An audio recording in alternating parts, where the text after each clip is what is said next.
சந்தோஷமாக நிற்கிறேன் உன் வீட்டு வாசலில். எப்பொழுது நீ என்னை அழைப்பாய் என்ற நான் உன்னுடைய எதிர்காலத்தை பற்றி ஒன்று விடாமல் பேச வந்துள்ளேன். உன்னுடைய வாழ்க்கையில் இதை செய்து சாதிக்க வேண்டும், அதை செய்து சாதிக்க வேண்டும் என்ற எண்ணங்கள் நிறைய உள்ளது. ஆனால் அதைவிட தாண்டி பயங்களோ இன்னும் நிறைய உள்ளது. என்ன வாழ்க்கையில் செய்தால் நல்லது என்று கூட உனக்கு இன்றும் தெரியவில்லை. என்னுடைய தங்கமே, உன் வாழ்க்கையில் இருக்கும் ஒவ்வொரு விஷயங்களும் நீ செய்வதல்ல, நான் உன்னை செய்ய வைப்பது. அதனால் உன் மனதில் ஒன்று புதிதாக தோன்றுகிறது என்றால் நான் தான் உன் மனதில் வந்து அதை சொல்லி செய்வேனே தவிர நீயாக எதையுமே செய்ய மாட்டாய். உன்னுடைய ஆசைகளை மூடி மூடி வைத்தால் இந்த வெளி உலகத்திற்கு எப்படி தெரியும்?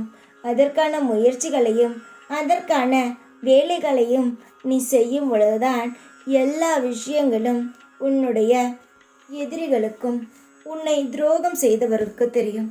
உன்னை எப்பொழுதும் லேசாகவே நினைத்து கொண்டு இருக்கிறார்கள். உனக்கு எவ்வளவு பெரிய திறமை இருக்கிறது என்று யாருக்குமே தெரியவில்லை. நீ மூடி வைத்தது எல்லாம் போதும். இனி இந்த உலகத்திற்கு நீ யார் என்று உன்னுடைய திறமையின் மூலமாக நீ காட்ட வேண்டிய நேரம் வந்துவிட்டது. உன்னுடைய செயல்களோ நல்ல செயல்கள், எண்ணங்களோ சுத்தமான எண்ணங்கள். இப்படி இருக்கும் உனக்கு எந்த வகையில் எந்த தீங்கு வந்துவிடும். அதனால் பயம் வேண்டாம். உன் மனதில் தோன்றும் விஷயங்களை நீ தாராளமாக செய். எல்லாமே நல்லதே நடக்கும். உன்னுடைய வாழ்க்கையில் எல்லாம் படிப்படியாக முன்னேற்றங்கள் கிடைக்கும். ஏக்கங்களுடன் வாழ்ந்த ஏக்கங்களாகவே பார்த்த உன் வாழ்க்கையானது வெறும் விரக்தியாக மாறிவிட்டது. நீ எதை பார்த்து ஏங்கினாயோ அந்த வெற்றியானது உன் அருகில் வந்துவிட்டது. நீ இந்த நேரத்தில் துவண்டு விடக்கூடாது.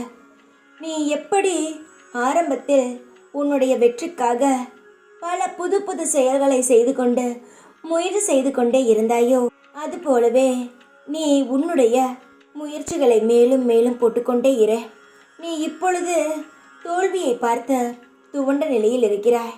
அதனால் கைவிட்டு விடலாமா நம்முடைய செயலை என்று உன்னுடைய பாதி மனமானது நினைக்கிறது.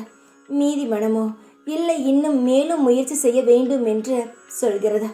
எதை பக்கம் போவது என்று தெரியாமல் முழித்து நிற்கும் உனக்காகத்தான், பெரும் குழப்பத்தில் இருக்கும் என் குழந்தைக்காகத்தான் உன்னுடைய வெற்றியானது அருகில் வந்து விட்டது. இன்னும் நீ சோர்ந்து போகக்கூடாது. இப்பொழுதுதான் நீ இன்னும் வேகத்தை காட்ட வேண்டும் என்று நான் சொல்ல வந்தேன். எப்பொழுதுமே உன்னை எச்சரித்து கொண்டே இருப்பேன். எது நடக்கிறதோ அதை முன்னே சொல்லி உன்னை இன்னும் தயார்படுத்தி வைப்பேன். வாழ்க்கையில் எவ்வளவோ பிரச்சனைகளை பார்த்த என் குழந்தைக்கு இது என்ன சாதாரணம்தான். மீண்டு வந்து விடுவாய். திரும்பவும் உன் வாழ்க்கையில் சந்தோஷங்கள் பிறக்கும். நீ தலை குனிந்து உன் வாழ்க்கையில் ஜெயிக்கவே மாட்டாய் என்று சொன்னவர்கள் மத்தியில் உன் வாழ்க்கையானது தலை நிமிர்ந்த பல பேர் வியக்கும் வகையில் நீ வாழ்ந்து காட்டப் போகிறாய். ஒருவனுக்கு தன் உழைப்பில் வாழ்ந்தால்தான் சந்தோஷம். அதற்காகத்தான் இங்கு அனைவரும் ஓடிக்கொண்டே இருக்கிறார்கள். சிலர் ஜெயிக்கிறார்கள், சிலர் தோக்கிறார்கள், சிலர் முயற்சி செய்யாமலேயே கவலைப்பட்டு கொண்டு இருக்கிறார்கள். நீ முயற்சி செய்தாய், அதற்கான பலனையும் அடைவாய். இதில் எந்த மாற்றமும் கிடையாது. உனக்காக நான் இருக்கிறேன். நான் அனைத்தையும் உனக்காக தருவேன். தைரியமாக இரு. எப்பொழுதும் உன் கூடவே இருப்பேன் நான். ஓம் சாய்ராம்.